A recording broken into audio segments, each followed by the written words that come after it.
કોલકાતામાં મહિલા તબીબ સાથે થયેલ દુષ્કર્મ અને હત્યા મામલે લોકો વિરોધ કરી રહ્યા છે ત્યારે વડોદરા રેસિડેન્ટ તેમજ જુનિયર ડોક્ટરોનું આંદોલન 5મા દિવસે પણ યથાવત જોવા મળી રહ્યું છે। સફેદ કપડાં પહેરી અને સેવા કરતા ડોક્ટર સાથેના રક્ત રંજિત બનાવ વિરુદ્ધ અનોખી રીતે વિરોધ કરવામાં આવ્યો છે, જેમાં સફેદ કપડાં પર કંકુના લાલ થાપા મારવામાં આવ્યા છે અને 500 થી પણ વધુ ડોક્ટરોએ સફેદ કપડાં પર લાલ થાપા મારી પોતાનો અનોખો વિરોધ નોંધાવ્યો છે।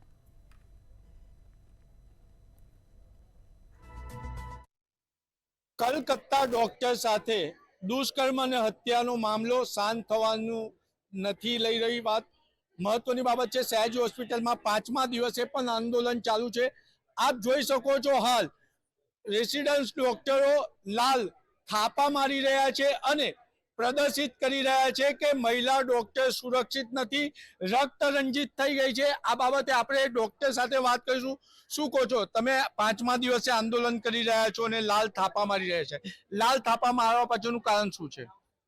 પહેલા તો અમારી રેસિડેન્ટ ડોક્ટરની ફિમેલની કે કોઈ પણ ડોક્ટરની સુરક્ષા એશ્યોર નથી અને આ એક સિમ્બોલાઇઝ કરે છે કે જે ડોક્ટર વ્હાઇટ કપડાં પહેરી રહ્યા છે, જે વ્હાઇટ કપડાં સાથે સેવા કરી રહ્યા છે, એમની સિક્યોરિટી નથી અને એમની સુરક્ષા રક્ત રંજિત થઈ ગયેલી છે।